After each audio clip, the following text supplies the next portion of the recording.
overtime win. It's been a crazy night in the ACC, Chris. Clemson beats Duke. Louisville does hang on. It's been wild already tonight.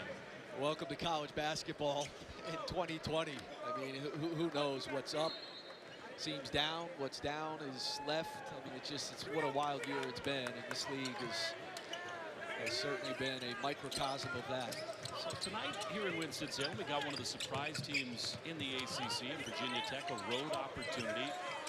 Tech an early lead. Wake got hot, tied it at 10. Three-point edge for the Hokies, and a giveaway. Sharon Wright tried to drive the basket. Virginia Tech will do a lot of that. They shoot the three more than anybody in the league as Isaiah Wilkins misses. Back-to-back turnovers for Wake. You know, with P.J. Horn having 2 fouls and Ogiako having 2 fouls, Mike Young deciding to play Ogiako with the 2. He's got P.J. Horn on the bench. Nice drive by Wabisa Bede. That's what he does. He's a non-shooter, but he has been so good driving the machine of this Virginia Tech offense. He's been their leader. He's an outstanding defensive player. That's the man in the crosshairs for Wake tonight. Brandon Childress, scoreless in a blowout loss at Duke. We highlighted him for those joining us after the Louisville win at Pitt. Childress, without a field goal at Duke in his career, he's been really good coming off down nights like that. Wake will need him here tonight. Meantime, Landers Nolly is at the scorer's table for Mike Young and Wofford as Hunter Couture misses a 3. This looks to push, and a hell ball. Very nice play by Tyrese Radford. Here's Wabisa Bede coming right at you into your living room, down the lane, not well defended. I don't know what Sarr was doing there. I mean, at 7 feet tall, come over to block a shot, a little late reacting. But that guy right there put his name in the transfer portal over the summer after the coaching change. Mike Young re-recruited him, got him to stay at Virginia Tech. He's 4th in the country in assist-to-turnover ratio. And I'm a voter, Will, for the Naismith Awards, and we had to put in our names for our 15 nominees for the Defensive Player of the Year, and I actually submitted it today, and Wabisa Bede was on my list. Wow. He's so good at the point of attack of their defense. You know, Mike Young had to really re-recruit their 2 best players. Landers Nolly, who redshirted last year, got him to stay, and then Wabisa Bede, who had put his name in the portal. Yeah, when Buzz Williams went to Texas A&M, it was a mass defection. It's so important that Nolly and Beatty stuck around. They lost Alexander Walker to the NBA, the 17th overall pick. Blackshear transfers to Florida. And so, new on the job. It wasn't an affront to Mike Young. It's just those guys signed up to play with Buzz Williams. That man right there has got this thing going already. The signature win in Maui. They beat Michigan State. I thought Mike Young had a pretty good line. He said, we're like a football team. If you give us a week to prepare for an opponent, we can be tremendous. And they showed it off against Michigan State. They also made shots, which, you know, as we've said, 42% of their points come from threes. So when they're making threes, they've got a shot to beat anybody. There's Nolly in the paint. Little touch down low. He is so skilled. We've seen him step out and shoot it early in this one. He shows you there the ability to post up. Crafty around the basket. Macias misses for 3, and Wake's drought continues. They are now 0 for their last 8 from the field. They've not scored in 6.5 minutes, and in that span, they've turned it over 6 times. Oh, and that shot was a turnover. I mean, when you're droughting, when you're not scoring, you got to get a better shot than that. There was time on the shot clock, 1 or 2 passes. And here's Mr. Instant Offense. Jalen Cone, his second 3. I'm telling you, man, I love me some Jalen Cone. He can really ball. He is a dynamo, man. 5'10", which I think is a bit. Chris Spatola, Mike Young, got to be happy with the young man off the bench. I'm telling you, he is. He comes into the game shooting 55% from 3. He's shooting 10 percentage points better than he is from the floor.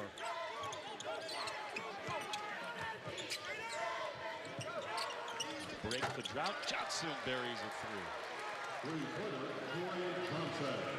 needed that in the worst desperately.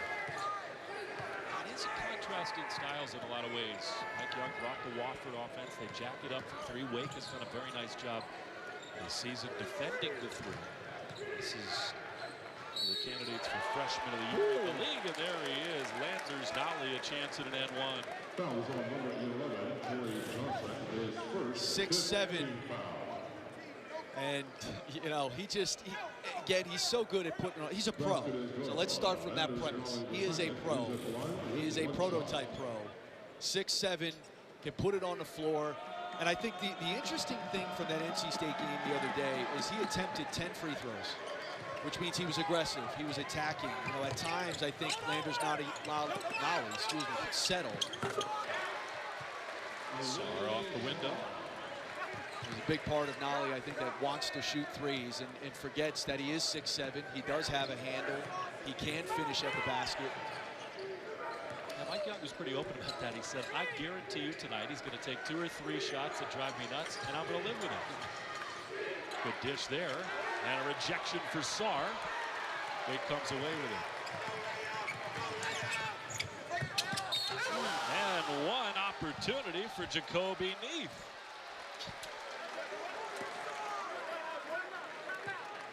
Guys, outstanding. Stewart from Washington and Anthony Edwards, also terrific talents.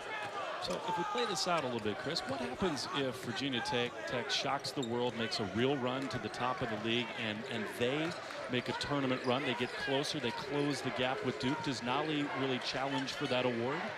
Yeah, absolutely. I mean, you know, again, he hasn't been as consistent as Carey, and he doesn't have nearly the bulk numbers in terms of the points and the rebounding. But there's no question, and there would absolutely be zero debate over Mike Young being the coach of the year. They have been the biggest surprise in the league, hands down, and one of the biggest in the country. I mean, look, I'm not a smart guy, but so don't mistake it. But you know, I didn't think there was any chance that they were dead last in the league, and there was going to be a real rebuild for Mike Young. And you know, to me, with Virginia Tech, it starts with their effort. I mean, this is a team that just plays hard. A little bit too quick for Andrew, and White gets his own miss, and Wake, I think, wisely will pull it out.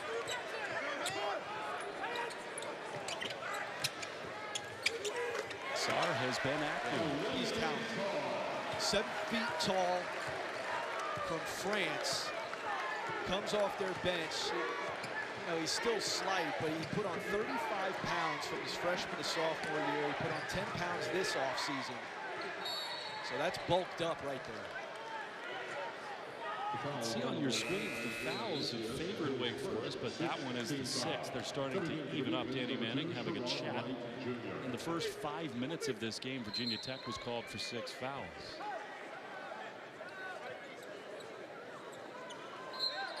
There's no question that Mike Young, who was 30-5 at Wofford a year ago, by Sporting News' account, the National Coach of the Year, a guy who in the field of coaching, well respected, maybe not known nationally other than the week in March when he brought Wofford to the tournament over and over again. But Virginia Tech said that this time when Buzz left, they had no short list. There was one guy they knew he was the man for the job. It is not necessarily the strength for Wabisa Beatty. Wait for the chance to tie. Sarr has done it all, and he'll go to the free throw line. And a nice job posting early. He runs the floor off the missed shot on the other end. Finds the block. They look for him early.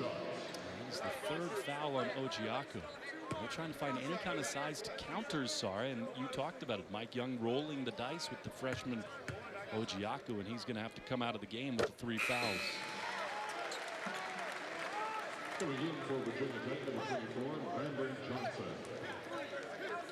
Johnson off the bench.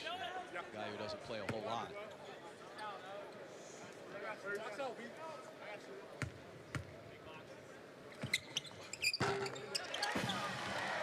To your point just a moment ago, Chris, this is the one nitpick you'd have with Virginia Tech in this style of offense, and if Danny Manning and Wake had an edge, it was in the paint. If 3-point shots are not falling, it's really hard for them to separate from teams.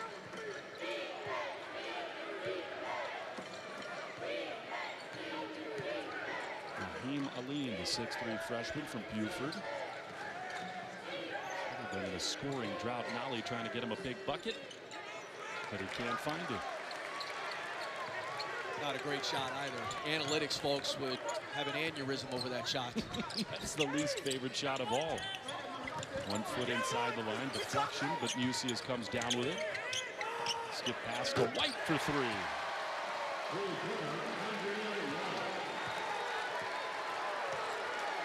What a story Andrian White is, the transfer from Charlotte. He met Danny Manning actually when he was young, when Danny was recruiting his brother, Andrew, to Kansas. Danny Manning, an assistant at Kansas. That is a much-needed bucket for Nolly that stops an 11-0 Wake run. His brother Andrew went around a little bit. A little bit. What, 3 schools? Kansas, Nebraska, Syracuse. Debuted in the NBA 2 years ago with the Hawks. Andrian remembered that meeting. Came with Danny here. As Sarr has been everywhere for Wake Forest. Well, that was the hope. I mean, a 7-footer playing against a team that just doesn't have a whole lot of height. You hoped that Olivier Sarr would come in and make an impact, and he has. Yeah, right. This is the game plan for Danny Manning. Let's get it in the post, sort of neutralize the three-point shooting. Sarr has done everything they've needed. Now got 9. Mr. Instant Offense, Jalen Cone, trying to infuse a little life into this Hokie offense. Virginia Tech, 14-point win at home over the weekend against NC State, coming on the heels of the win at the Carrier Dome. By contrast, Wake was blown out at Duke, lost on this floor to Florida State by 10. Wake with a 1-point lead.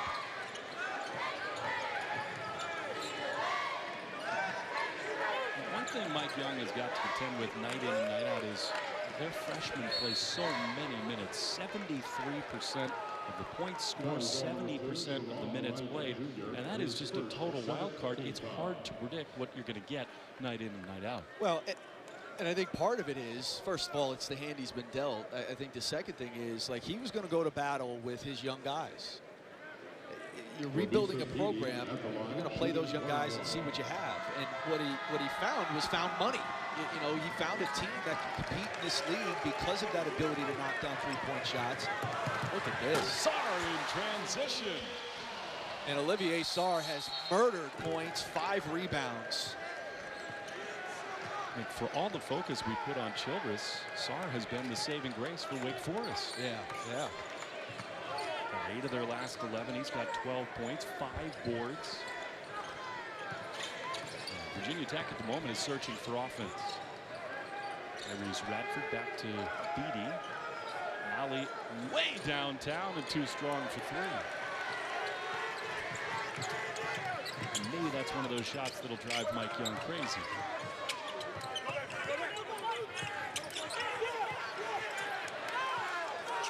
Fight for the rock on the floor. Hellball will keep it with Wake. How about Jalen Cone there, just scraping down as they try to throw it again into the post.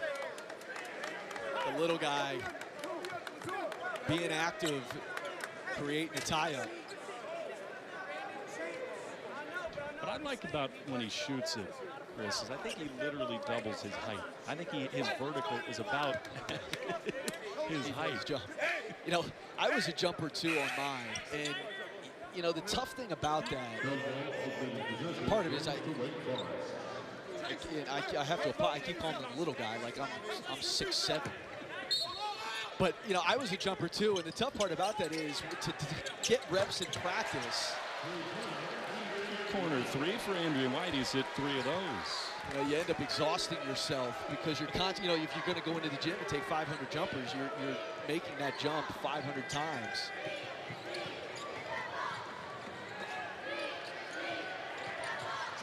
Nolly strong to the rack, but rejected by Sarr. Fortunate for Tech as Radford there to put it back in. I love Tyrese Radford too. He's 6'1", but he's got a power forward's mentality. almost half of his rebounds on the year are offensive rebounds. Look at him here. Contacted with what looked like almost a clear path to the basket, a little hip check, and for Wake Forest, that'll be the 7th foul, and into the bonus go the Hokies. Maurice Radford from Baton Rouge. He had a good night last night. I wonder if he was watching the game last night. He led the state of Louisiana in high school in rebounding, and he never stepped in a weight room. He told me that he didn't even know how to do the proper form on a push-up. Look at that body. Led the state at 6'1", led the state of Louisiana in rebounding in high school. Just a tough guy. Had 18 points in that game the other day against NC State, a career high for him. 16 of his points came on layups or dunks. Well, and comparing his body to mine, I mean, I can do a push-up, but apparently proper form is overrated. You're a little fluffy.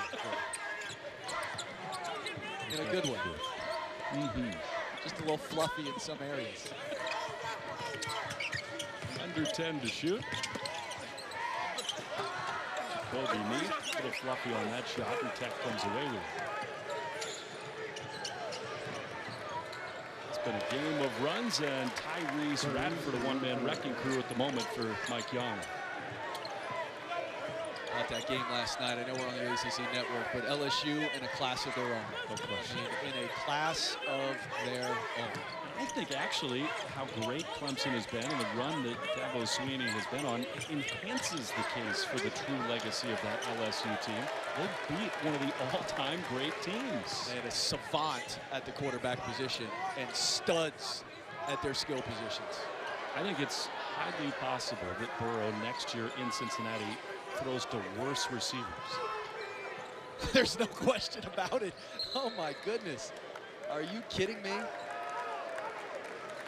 It's foul to go to the line. That was a remarkable game, and it's I think in our culture, Chris, we're so quick to want to compare to every team historically. But when you really break it down, you look at all the teams they beat in the top 10 throughout the season. They beat all the teams in the top 4 in the preseason. What they did in the playoffs, crushing Alabama and then routing Oklahoma, and then really manhandling that Clemson team. There's no question that Burrow had one of the great, if not the great, college football season for a quarterback, and that LSU team belongs with all of the greats.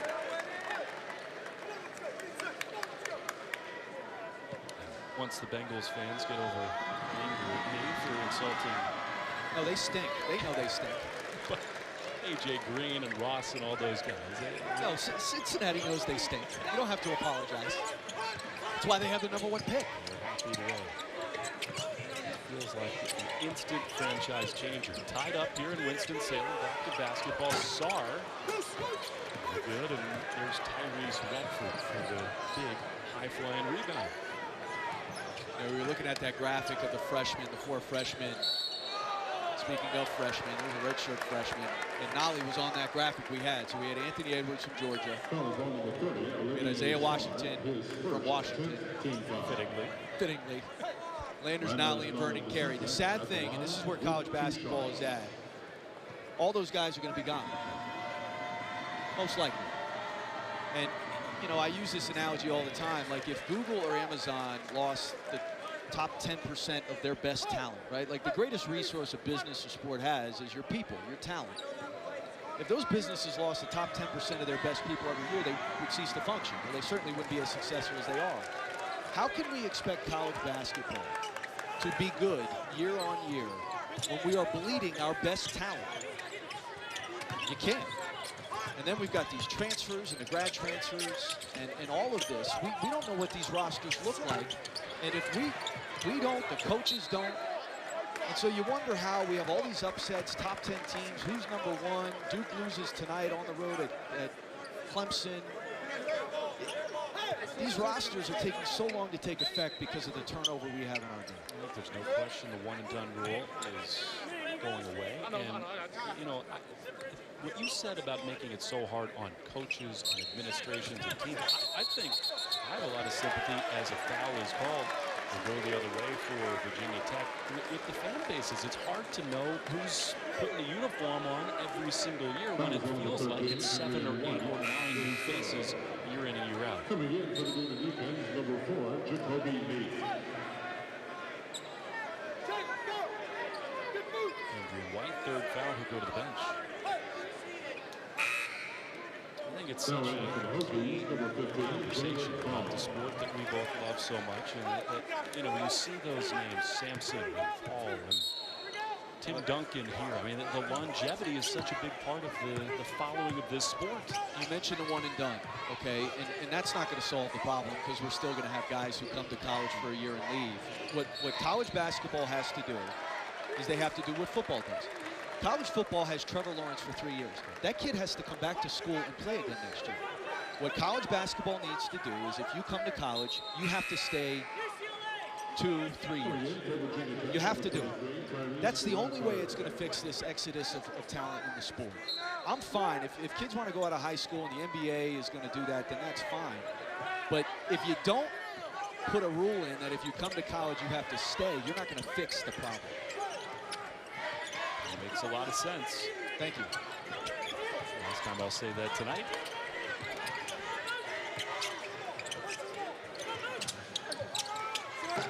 A little early on the shot for Sarr, and now Tech, if they come away with it, have a chance at the last shot. A scrum for it on the floor. And are they going to call a foul? No. I'm going to say that Danny Manning got a timeout. I'm not sure there was possession when Danny got that timeout called. Well, it's been back and forth. They're going to say that Mike Young called the timeout, which certainly makes a little bit more sense. Here's how the game has gone. Nolly with 14. Correct me if I'm wrong, Chris. Kind of a quiet 14 for Nolly. It has some of that coming from the foul line. And at the bottom there, Sarr's had a good first half, but Brandon Childers.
Will inbound the ball. You'd think that either Nolly or Cohn will get a look here at the end of the half. Cohn from just inside the half-court stripe misses everything. And that is how the half comes to a close. An 8-0 run for the Hokies. They lead it by 2 on the road in Winston-Salem. We'll be back with halftime right. It's one of the crazy things. He started the first 2 games of the year. He's come off the bench since. Had 20 and 12 his first game off the bench, and they've been doing it that way ever since. It's almost like Danny Manning is going to wait about 20 seconds, walk 4 feet, and just tap him on the left shoulder. It'll be quick. Sabidi, one of the great assist-to-turnover ratios in all the country. PJ Horn, a really electric start, and right away, a giveaway for the Hokies. And that's one of the things that Virginia Tech never does. I mean, they just don't turn the ball over. They're one of the best in the country at not turning it over. An unforced error to start the half. So again, big picture in the league. ACC has seen some craziness tonight. Duke lost to Clemson and on our network. You saw Louisville eke one out in overtime at Pitt. Sort of a shake-up at the top of the league as Nolly comes away with it. Transition. Reese Radford, and on 2 possessions, Virginia Tech very nearly gave it away twice. And that's the 11th turnover for Wake on the other end. You know, in conference play, Wake is turning it over 16 times a game. It's just killing an offense that has already struggled, and especially without Shawnee Brown. But let's be honest, Chris, this is not NC State. Virginia Tech is not pressing, they're not forcing, and these are a lot of just giveaways for Wake Forest. Well, he can't find it. See if Childress can get his first bucket of the game.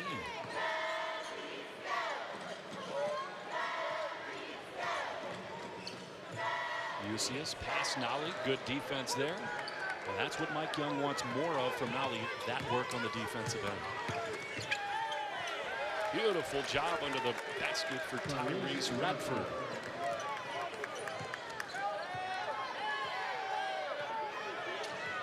I think, Chris, it's interesting looking at Landers Nolly. The body type, to me, it is unmistakable how much physically he looks like DeAndre Hunter. The two of them could not be more different on the defensive end. Yeah, there's no question about it. Look, he's got a lot of potential. You know, again, I think he settles too much. I think he wants to be a three-point shooter. When you got that body and that size and length and that skill set, you want him to attack the basket more.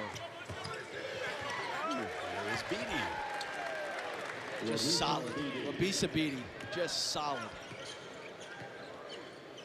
What's going on with Childress? You mentioned the defensive approach, kind of a defender and a half on him. What can Wake Forest do to get him going as a far side three won't go? And there's Horn with a rebound. And they've tried to get him in those ball screens, but they're easy to keep two guys with them. You know, and it's hard to take him off the ball and then try to run some stuff for him, because then you put the ball in somebody else's hands and have them initiate the offense, which nobody does like Childress. Is the best pure distributor. Speaking of, he goes to Sharon Wright, and a beautiful up and under. That was. We all know his pop, the All-American at Clemson. Number 6 overall pick by the Sixers. There's some strong bloodlines on the floor tonight. That man, Landers Nolly. What Labisa Beatty is so good at, he's always got his eyes up. Tyrese Radford, the lefty, getting to that left hand. Labisa Beatty attacking the basket on the other end, not well defended on that second level.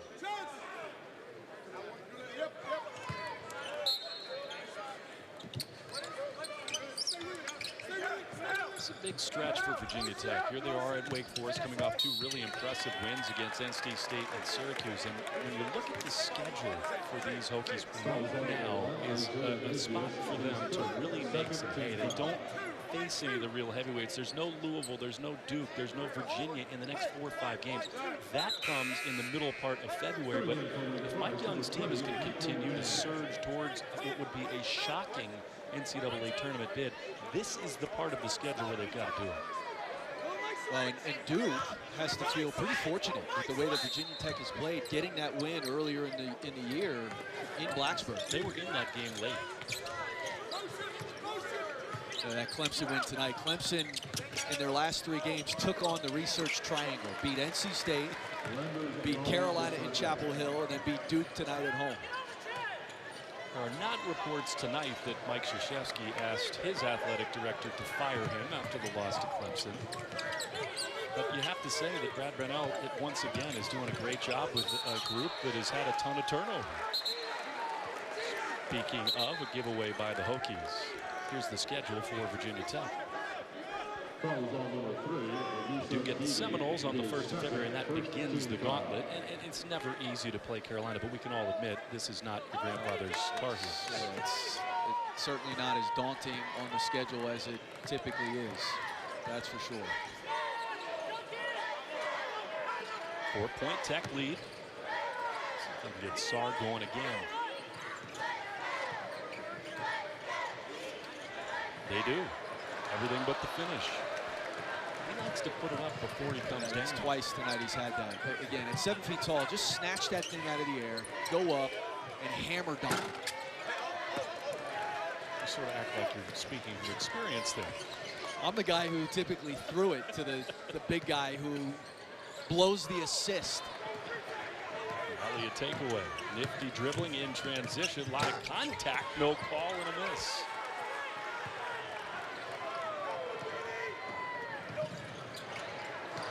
Letting them play here in this second half. 2-on-1 the other way. And Nolly off the window. Looks to me like maybe a conversation was had in the locker room amongst the officials about maybe keeping the whistles in the pockets in this second half. Well, that's the wrong conversation.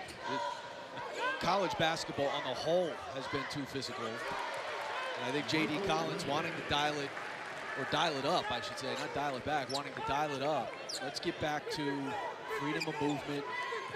The game's become too physical. So if that was the conversation at halftime, that's the wrong combo. All these rule changes establishing the offensive cylinder, making it easier to score. That is plenty easy for P.J. Horn. When you start giving Virginia Tech dunks and layups, advantage Tech, because again, they are so reliant on the three-point shot. You want them taking those shots. They're starting to get a ton of deflections the other way. Radford, what a feed. Beatty. Timeout, yeah, I mean, they just layups, fast breaks, dunks, everything at the basket right now for Virginia Tech.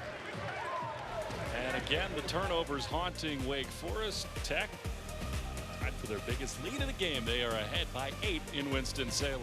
Inside the Wake Forest huddle, there's Brandon Childress, who has been held in check again tonight after being scoreless at Duke. Wake trailing by 8 on their home floor. And Chris, we saw Mr. Childress in that huddle throughout that entire break. He visibly appears so frustrated with what's going on. Well, he knows that he's got to score for this team to be good. They're down 8. He's going to have an impact in this game. You know, like, he's a good offensive player. He's a 6-foot guard. He's never been this dynamic offensive player or hugely efficient. I mean, he's shooting under 40% from the field this year. He's 28% from 3. So he could have a big night, but he's more of a run the team type of guard who's been thrust into a position where they need him to score. Another turnover for Wake. Yeah, he's not the prolific scorer that his dad is. Of course, not many are. Get away for the Demon Deacon, and just like that, as Randolph looks on, Wake gives it away. And 8 State, for me, were on a plateau of their own in this conference. Louisville still got a ways to go for me. You know, and I'll tell you, watch out for Georgia Tech. You know, getting Jordan Usher eligible, getting Jose Alvarado back. They have a front line that really denies at the basket. Georgia Tech, I think, is going to have a chance here to win some games. Of course, not eligible for the tournament, but that's a whole nother conversation. It is, and I know you're passionate about that. And they're one of the few teams that have actually felt the real brunt of any substantial punishment. Josh Pascal, we know he can coach. He's doing it again. I agree with you. They're a scary team. There's that man, Jalen Cone, stretching the lead to 11 for Virginia Tech. Torrey Johnson trying to answer. He cannot, and a foul going to be called on the floor as Sarr goes crashing down. You know, Chris, you and I had Louisville in the conference preseason, and at that time, Wara was rolling. Louisville appeared to be the most experienced, the deepest, the best team in the ACC, but things have changed. You know what we do now in college basketball is when we recognize guys coming back, when we recognize the names of guys coming back, and Louisville had a lot of them, we anoint them. When in fact, some of those guys needed to ascend to a different level for Louisville to be as great as we thought they were going to be. Wara has been outstanding, but they have nobody else around him who can consistently score, and teams know that. They're not very consistent defensively, as Neath knocks down a 3. So they've got some flaws, and they were flaws they had last year, but because they had a lot of guys coming back and there's so much turnover, we just anointed them, and they weren't ready to be anointed. I think that's part of the byproduct of what you're talking about. Everybody else has so much turnover, so many freshmen coming in. This Mac revered as a coach. Their freshman class, though super talented, is not quite lifted to the level we thought as Nolly misses. This is what Wake Forest has done all year long. Just when you think they might be going to the mat, they hang around, they make enough shots to keep games close. Horn is having a nice night. He pulls in the rebound. Whoa. Horn was wide open.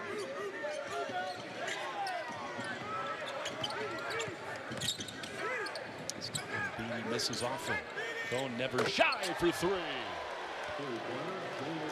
Well, they pass up wide open layups for 3s. the Mike Should have Young way. known. I should have known. Largest lead of the night for Virginia Tech.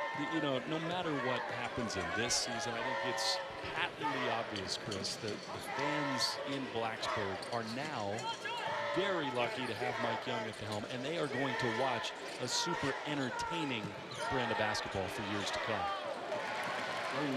How about that? I mean, that's where, like we were talking about Childress and his scoring. He's their leading scorer. He's not their most talented player. Olivier Sarr is their most talented player. That guy should be on an NBA roster at some point here. Ooh. Every minute as Cone continues his surge. He is dynamite. I love me some Jalen Cone. He reclassified, graduated early, top 100 guy. Mike Young got him to come to Blacksburg. A held ball will keep it with the Demon Deacons, but the little guy is getting it done.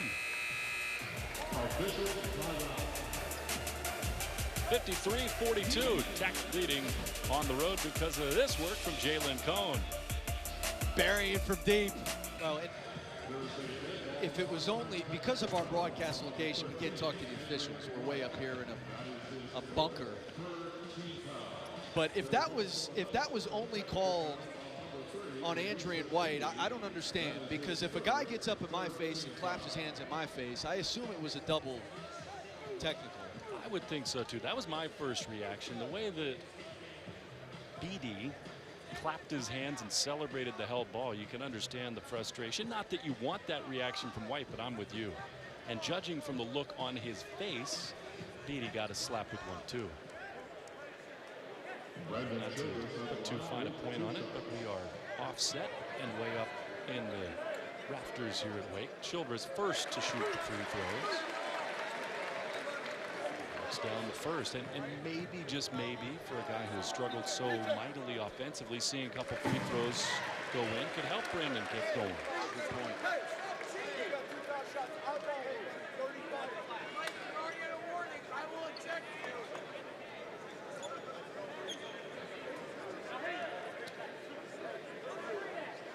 Some confusion. They're pointing to the bench. They're going to have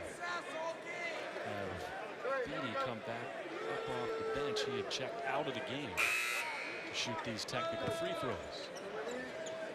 Will be Beatty at the line with 2 shots.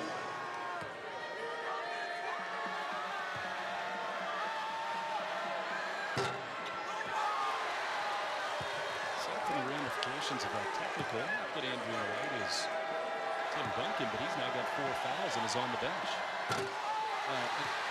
You know, look, he shouldn't have reacted, but if somebody gets up in my face and claps their hands in my face, they're going to get a little shove. That's not cool. I can't tell you how hard it was for me to not just stand up and clap in your face. No, you're juvenile in that way. So that's, with the clock stopped, a little 2-point bump for the Demon Deacons. Got the lead 9. Mike Young works so hard on this right here, not necessarily the full court inbound, but all these set plays, he's got his guys dialed in as to every single detail. Oh, running the point. Down the lane, Sarr sends it away. He's been everywhere. Yeah, what a play by Sarr.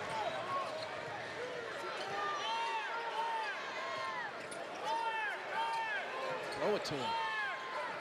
Working so hard, splits the double, and he'll get fouled. Gotta throw it to him. He's had a heck of a night, and he's done it on both ends. The block on one end, he comes down, he posts hard. And he's been their consistent offense tonight.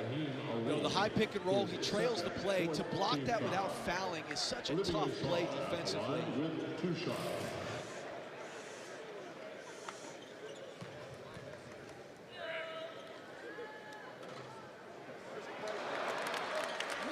The part of an NBA player, and maybe just needs to continue to stretch the floor, make more jump shots to kind of complete his game. I was trying to talk to him in French earlier today. It didn't go well. I told him I had some French press coffee the other day. C'est bon. Oui, oui. Is that basically the extent of your French ability? Let's classify. Take it easy. Let's not get into that. Tyrese Radford says we. And Virginia Tech back in front by 11.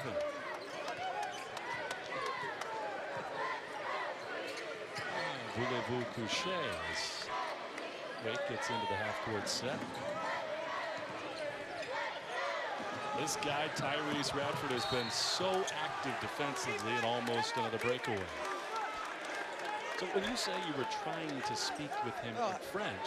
Look, took some French, know some words, tried to exchange it with him. The point of it being to see where his French was at. I was sizing him up. He's much better than I. So I got into some French press coffee discussion. He says bonjour, and it's a single-digit lead again. You do strike me as a coffee snob. Take the coffee off of me. I was thinking it when you said it. Approaching the midway mark of the second half. P.J. Horn is sort of an underrated piece of what happens for Virginia Tech. When they need a big play, more often than not, he's in the middle of it. Here's a lefty three that goes down. Naheem Ali. The guy who has not shot it well, 4 of 21 from the field in their last 3 games. Been ice cold. Radford for the foul. This is what they do, and this is where they create separation. Is they're a volume 3-point shooting team, and they start knocking them down, especially in the second half of games. Go back to that Syracuse game last week. They were down 8 at the half and just filled it up from beyond the 3-point line in the second half and changed that. Right, can't find it. You know, Naheem Ali 7 games ago against Chattanooga scored 23. In the next 6 combined, he's got 22. Really taking a dip offensively. What a strong power move for Radford! Oh my word! That is a grown man attack of the rack. Now he is lefty, but don't get it twisted. That is some sauce coming at you. Tyrese Radford through contact with a little bobble on the way up and just stuffs it home, and then just the ice cold stare. He also just posterized a 7-footer. God. That'll be on SportsCenter. And their largest lead of the evening, 13-9 for Radford. He's feeling the Holy Spirit after the Baton Rouge kid watched LSU do it last night. Grabbing one-handed rebounds on the other end. Double-double for him. Arlene, the Southpaws are doing it for the Hokies. Get to that left hand. Percentages go way up. Trouble time for the Demon Deacons. And this is what they do. And I think, Chris, it's a big part of why they have sort of hung around in these games. They fall behind by pretty large deficits. Did it against NC State a week ago. And yet they go to the line. They draw so many fouls. They score points with the clock stopped. That's how they're able to kind of stay in these games.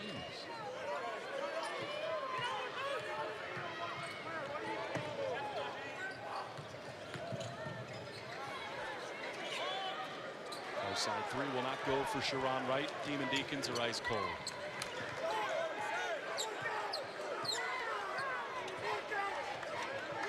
I have a hard time believing Mike Young is telling his boys to slow it down offensively. 2 hands held up. Radford. I think he does want them to execute, though. I mean, against the set defense of Wake, I think they're okay running clock here. You're coming under the 8-minute timeout. Step back, Aline can't find it.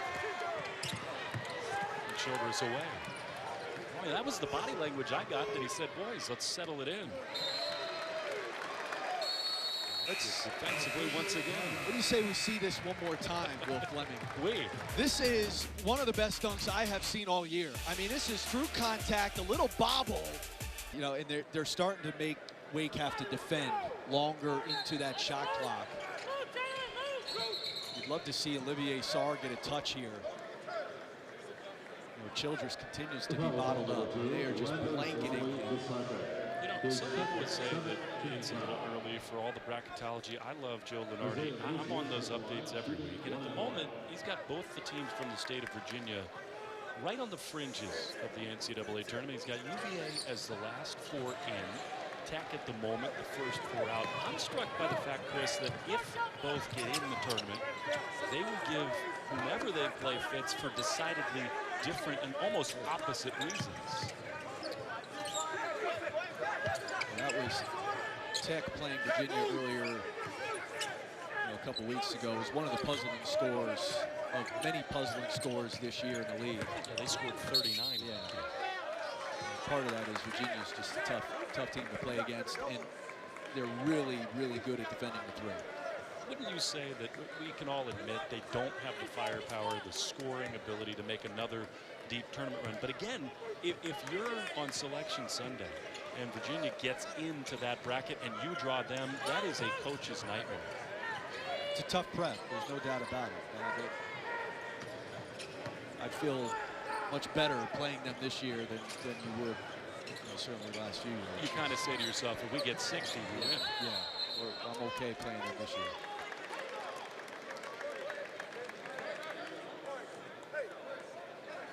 Once again, Virginia Tech is going to keep the basketball back, a fight for the rock on the floor, and Busius is whistled. You know, the Wake just doesn't score easily, and without Shawnee Brown, you take their second leading scorer out of the fold. They just don't have the firepower, and Childress just can't get anything. And for Sarr to get involved, you have to involve him. You got to throw it to him. Do you think they've done not enough of that here in the second half? They've tried. Again, you know, Virginia Tech not a tall team, but they're a team of fighters. They've fought for position. But at this point, yeah, I mean, I think that you could serve to throw it to him every time down. Nolly at the end of the shot clock.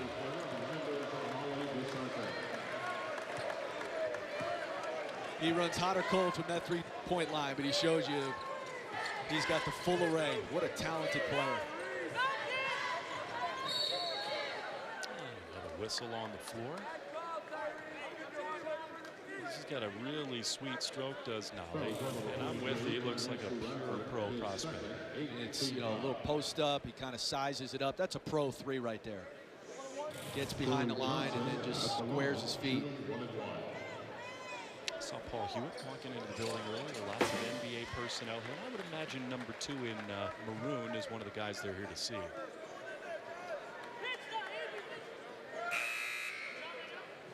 Well, that's where Mike Young at Wofford can have a lot of one-and-dones. You're now coaching in the ACC, and if you're going to win in this league, you've got to have one-and-dones. You've got to have talented players. And as we were talking about earlier, the most talented players are not going to stay long. He talks so openly about how he's home. He grew up in Radford, 20 minutes from Blacksburg, and he looked from afar. He said, my feet were on the ground at Wofford. I was thrilled to be there. We had it rolling. We kept going to the tournament. I made my peace with being at Wofford. And yet, as they hired guys like Jackson and Williams and Greenberg, he longed for that job. And the sense of elation when he got the phone call, he said he would have ridden his bike to Blacksburg to say yes to that offer. I did Wofford's game in Chapel Hill 2 years ago when they upset North Carolina. And, you know, I've known Mike a long time. Our Army teams played at Wofford when I was playing there. And so I've competed against him. I've covered him. He's a great man. He's a terrific coach. And he's a family guy. Like, one of the reasons they didn't leave Spartanburg is his wife. Works for PricewaterhouseCoopers, is a high-level position there, makes good money. And so, you know, they had a great life. And Wofford's a great place to be. He had good teams. And like you're saying, Will, that the opportunity that he's been longing for finally arrived. and they hit a home run with bringing Mike Young in. Well, 5 years, 11.5 million. Help with that. I mean, I don't know what Price Waterhouse is paying, but maybe not that. Another giveaway. There have been so many possessions like that tonight and all year long for Wake. And their problem in conference play, 16 turnovers a game. They're giving up 80 points a game in conference play. 16th turnover. Look at that number. Virginia Tech has converted it into exactly that many points. Bonus the rest of the way. Will the Hokies at the moment? At the line. I think it's an interesting point to raise though, Chris. It's sort of catch-22. High-level college basketball. Mike Young will be thrilled and will recruit the better player, but he will lose the better player. Do you know what Price Waterhouse Coopers does? Is that one of those innocuous consulting firms? I have no idea what that is, but I hear it all. PwC, yes, for short. I know they're a consulting firm. An analytics company? I hear all these fashionable words for these innocuous companies. Pay you a ton of money. You're going to put together a PowerPoint presentation, tell us all the things that are going on in our organization, and we'll send you on your way. The foul is on number 21, Sean Ogianco. That's his 10th team foul. Tech trying to salt this one away, and we're in the bonus on both sides the rest of the way. Sar will go to the line, and that will foul out John Ogiaku. He tried to go to him for size. He does not yet realize it. Ogiaku now trying to hide from the officials. Goes down to the free throw area again. It's not going to quite play. The old 7-footer trying to stay in the game with 5 fouls. Just hoping you're saying, I'm good. Breaking the news to Mike Young. I mean, give him credit for the effort, right?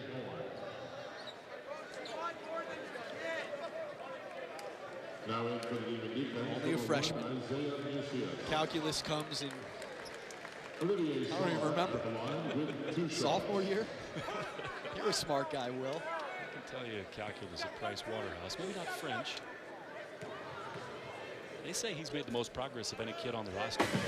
This is just his 4th year playing hoops. And he is a guy who will stay around, and you know Mike Young will make big strides with him. There he is talking things over. I don't think you can overstate how big a surprise this is. Wake was picked 14th. I should say Virginia Tech was picked 14th in the league, and they're in the upper half and looking to gain on the leaders in the conference.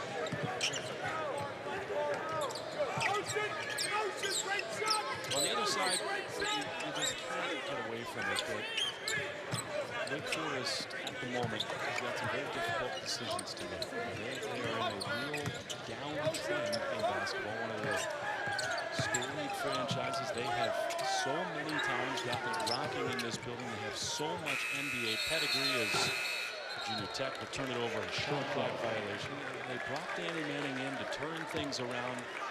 Whether it be the lack of top recruits, results on the floor, something has got to give here in Winston-Salem. Well, Danny Manning has had good players here. The problem is that turnover we've talked about all game. I mean, John Collins leaves early. Now look, he's become a really good pro, but then you lose Doral Moore, who has not. It's a bad decision by Moore to go early. Brian Crawford. I mean, like, guys have left this program who didn't make good decisions, and they should be in Wake Forest uniforms. But the point is that doesn't help Danny Manning at this point. Signed a long-term contract. He's under contract for 3 more years here at Wake Forest. So find a way to turn it around as Childress trying to get going in any way. Maybe a little bit late in this one as Wake goes within 15, but Childress trying to get something going. He's trying a nice finish there, but that's where, you know, if they did usage rate, and I'm sure that's somewhere out there in the ether, his usage rate for this Wake Forest program is astronomical. Yep. I mean, he always has the ball in his hands. He's asked to do so much. And again, I think Duke found a blueprint in guarding him and guarding Wake. Take him out of the game and you got a good chance of beating Wake Forest. And I think Mike Young and Virginia Tech have employed a derivation of that, how you guard him. It's funny, Duke, it feels like just this week as they started to really separate themselves from the league. Tonight, again, reverses the narrative. It seems to me all week long everybody said, is Duke just going to run away from the rest of the ACC? Go to Clemson and they lose, and that brings everybody back in at the top. I know you still think, though, you said it just a moment ago, that they're kind of in a class of their own with Florida State. Nationally, I mean, where does Duke and where does Florida State rank with the Baylors, the Butlers, the Gonzagas of the world? I said I was up in Bristol in studio on Saturday, and I said that Baylor is the best team in college basketball. I believe that wholeheartedly. And to go on the road at Kansas and win in the fashion that they did, that's big time. And it gives them a leg up to win the Big 12. They've beaten Butler. They've beaten Arizona. They've beaten Texas Tech. To me, Baylor's got the best resume in college basketball right now. And I love their guards. They're an elite defensive team. But right now, to me, they're the best. Gonzaga, I think, is good. I saw them twice down at Atlantis. But they're not going to play anybody for the next month and a half. It's the age-old discussion, Mrs. Evans. So how much better will they get? I think it's so fascinating because for the better part of this college basketball season, we've said, unlike in years past, it is not as top-heavy. It is not as clear that one of 5 or 6 teams is going to win the national championship. Do you still contend that, or do you think there is a group that's a cut above? I still think there's a group. Yeah. I think there's a handful of teams in the top 10 that are going to pretty much stay there. They're going to be teams that move in and out. But it is a down year. There's no question about it across the board. Wake Forest trying to hang in. They trail by 13. ACC Network Basketball is presented by Geico. 15 minutes can save you 15% or more on car insurance. It's just really been attacking the basket. They've shot such a good percentage from 2. You got this little floater here, and then the French press, hammer dunk, high percentage, and then the stare down by Tyrese Radford. It's been their 2-point percentage in the second half, Will, that's really done it for them. That stat line, by the way, I'm very happy you did go with the French press. Those numbers right there, those are sort of the stories of both these teams, right? I mean, Wake makes a ton of free throws, and Tech makes a ton of shots. I know you thought about in real time, saying that big slam from Radford was a French press. I figure it was more appropriate in the full highlight package. That's why folks hang around till the midnight hour. It is remarkable that this is still just a 13-point deficit. And this is the 3rd time I've had Wake Forest this year. They do this night in and night out. Now our player of the game brought to you by Zaxby's. Who nailed it in the open? Not that it's rocket science, but Landers Nolly, I think pretty quietly has done a little bit of everything. He hasn't forced anything. There are times where he can force things.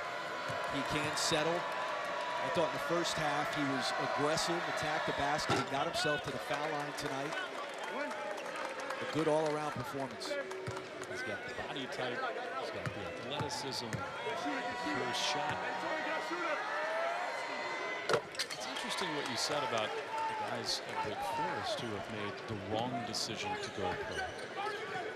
It's such a big issue facing college basketball. I'm not sure how we improve that necessarily. I mean, a guy like Nolly, what do you think? Is it about what scouts tell Landers and the coaches about where they'll go, or in a bigger, broader sense, is it what kind of a career can you have right now with your game as it is? You know what, Will? My experience, it's a very personal decision. So, like, for each youngster, it's different. Some, they need to make a living.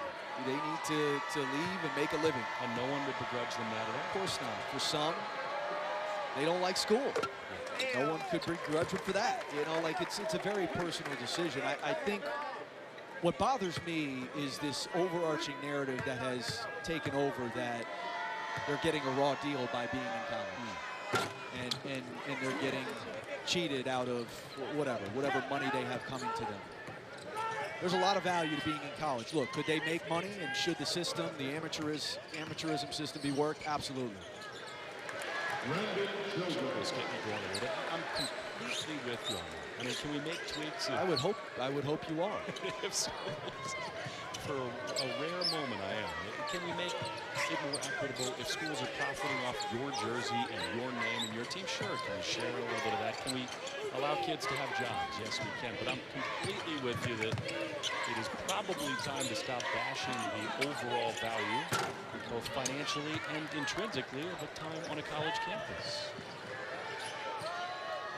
Wake Forest trying to keep this thing close, and stepping on the sideline, turning it over, was Ismail Massoud. And there's a perfect example. You have a chance to cut it to 12 on a backdoor cut that they just can't complete. It's there. You've got a layup. And the ball, you end up having an unforced turnover that sends it back the other way. What about Virginia Tech? A freshman-laden team. They're so young. In this period of time, what does Mike Young want to see in terms of a killer instinct from his team to put this thing away? You know, I think they've done a nice job of working later into the shot clock in the last 8 minutes of this half. They've handled the pressure that Wake has put on at times. Their thing is they're so reliant on making perimeter shots. I think tonight, or at least in the second half, because Wake has extended to take that away, they've done a nice job driving the basketball. You know, we talked about the job that Mike Young did re-recruiting guys like Nolly and Beatty. I think the other thing that he did so well, Chris, is assemble a high-level staff. I mean, he came over from Wofford. And there's a look at the bench. I mean, that's Chester Frazier from Kansas State. He makes him his associate head coach after spending 3 weeks with him. Antoine Johnson comes over from Mick Cronin's staff at Cincinnati. And all of those guys have really been part of a real collaborative effort. Yeah. I think that shows a real sense of humility. And I know you know Mike Young so well, but that speaks to a guy who has the recipe to figure it out at the highest level. 100%. Hokies staying active on the defensive end, nearing the 2-minute mark, 15-point lead. And Danny Manning wants to draw up an inbound play.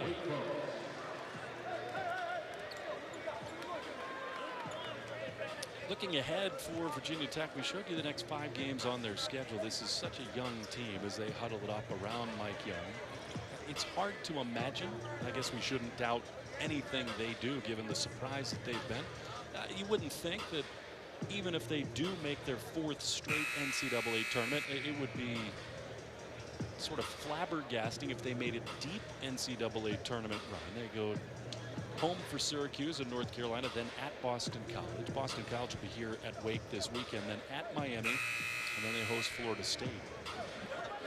How about having to play Syracuse this Saturday when they just played them last Tuesday? So I wanted to ask you about that. On some level, it's a weird, quirky schedule, and you might not love that, but on the same side of it, you scout that different zone defense. Maybe it helps to see them so close together. For all those assistant coaches that you just showed, that's a blessing to have it that close together. Not much changes in the span of a week. I find it to be so much part of the fun of the ACC, and what makes it such a great league top to bottom is the different ways that these schools approach it. Not everybody can beat Duke and North Carolina, so Virginia has gone with the pack line defense. They defended Syracuse with their different zone. Now Virginia Tech spreading the floor. Leonard Hamilton, the mayhem back and forth, the 9, 10, 11-man rotation. I think that is sort of the spice of the ACC, and what night in, night out, those matchups make it so compelling. And having said that, that's where Wake Forest, you would think, needs to establish some kind of identity beyond just getting to the free throw line.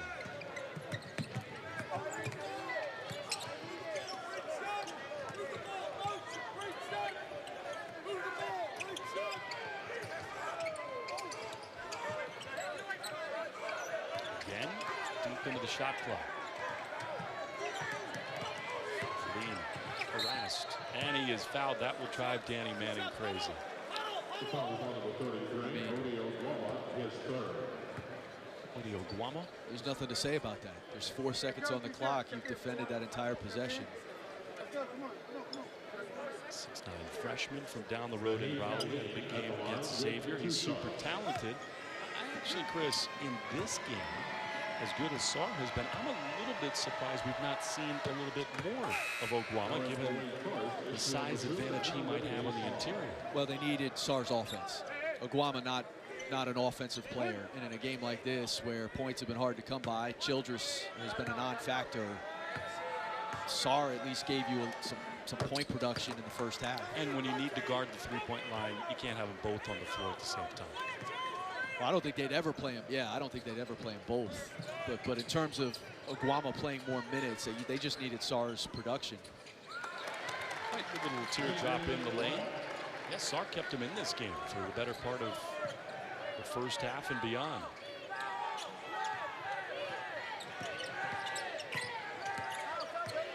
Pressed by Childress. That is somewhat of an ill-advised shot. He follows his own miss and is going to be called for a foul. Foul is on number 2. Well, the shot was bad, but you compounded by just a dumb foul. His fourth. That's the worst possible outcome. 14-point lead and a chance to cut into the lead with the clock stopped. I asked Mike Young what the hardest part about coaching a team that is so reliant on freshmen. he paused and laughed and said, you know the old adage, they don't know what they don't know. He said, we got that in spades. And so literally you can assume nothing. Every single night he comes to the gym and just says, I know we're going to play hard. I know we're going to give it a max effort, but every night is teachable. Because of that ill-advised foul, Wake cuts it to a dozen. A beautiful outlet on the inbound. And a layup for Tyrese Radford. Radford is having himself a night. Career high in both points and rebounds. He's got 20 and 13. And here's what Wake always does, it seems. A 3 to cut it to 9. And off the make, Danny Manning wants to call a timeout.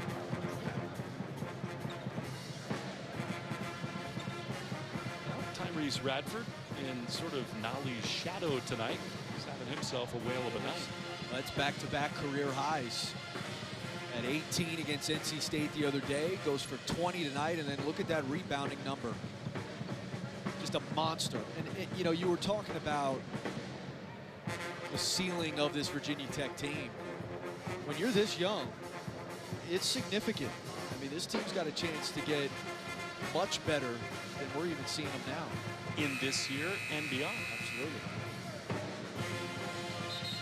Well, yeah, I mean, that's a good point. Like, outside of Landers Nolly, all of these other guys are 3-year, 4-year players. So they should, in theory, be in this program for quite some time.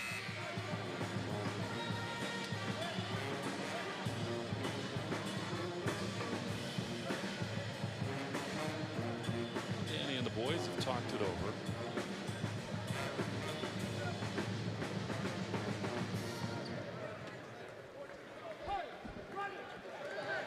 Nolly to inbound with Tech 64 seconds away from a win. They pressured. Is that going to be an offensive foul? No, they're going to say that Aline was entitled to the offensive cylinder, and they will call the foul on Childress. That would have been an offensive foul before last season. Love that new rule. Me too. More than the rule, I love the official signal. The double karate chop. Up and down. Sweep the leg, right?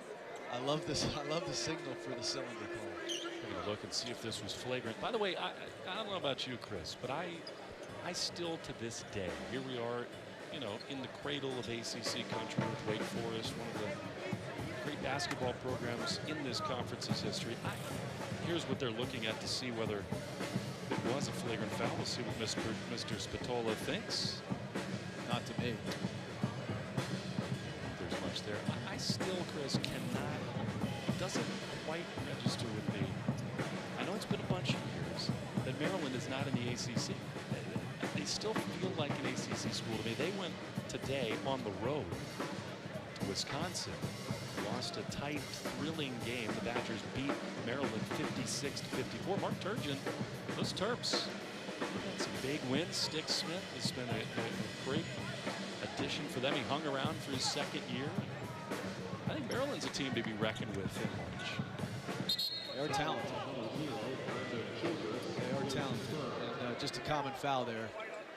You know, the other thing it's interesting they go over and look at is if it was a flop too. So they're looking at two things now as the rules have changed, and there's obviously not a flop there.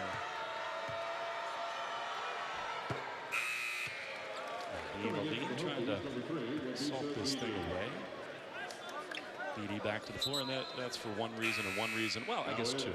He's a great defender, and he never turns the ball over. So this is his time of the game. And you got two ball handlers out there, Beatty and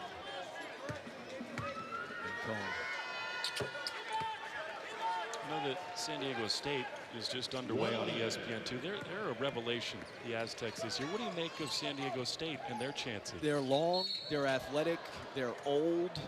They guard kind of like those San Diego State teams a few years ago under Steve Fisher. Snowley is fouled out of this game with 21 points. It's the second to 5 fouls for Virginia Tech play. This last 2 minutes of this game has taken about 30. What is going on here? Well, it's allowing me to get your expertise on all of college basketball, top to bottom. Is San Diego State a team that is sort of out of that top echelon that could maybe scare for a deep run? Yeah, I'll tell you two teams, them and Dayton. And the thing about Dayton, like I think Dayton, given the landscape, if they made a Final Four, I wouldn't be shocked. I mean, first of all, they have a lottery pick in Obi Toppin. Again, they are old. Their guards are old. So, you know, Dayton and San Diego State could absolutely make runs in the NCAA. He's a guy who could absolutely win the National Player of the Year. Dayton beat VCU tonight by 14 at home. There's just so much unknown in the area this season of college basketball. Full-court pressure with a 12-point deficit for Wake. Over the top they go. I think that's a very smart play by Radford to just hold it, take the foul with 45 seconds to go. And a really good pass there by Beatty. Good touch on it. That was something Mike Young pointed out to these guys. He said, look, they're going to pressure the inbound. They come all the way to the end line. So we're going to stretch the floor, really give it a long pass all the way to the front court. Here in this waning portion of the game, that's come into play 3 or 4 times.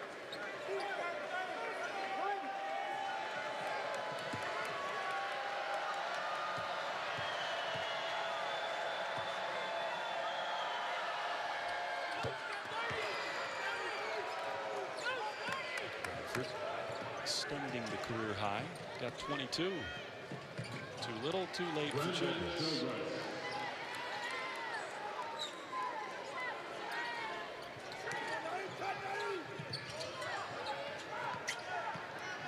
That kid, Jalen Cohn, has been fun to watch tonight. Tries to dribble away from trouble. He is fouled. He'll go to the line. I was talking to Mike Young about it before the game.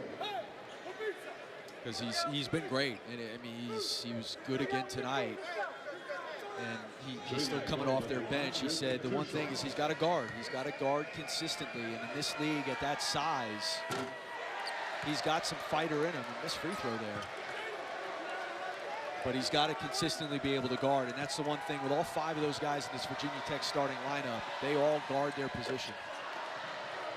A pure stroke makes the second, and Tech back ahead by 12. See if this is Wake's final possession. Over the top to Sarr, lays it in with the left hand. Means they'll likely look once again to foul and extend this game. Beatty gets it into Radford. And maybe not. Danny has called off the Hounds, and Virginia Tech will dribble the air out of the basketball.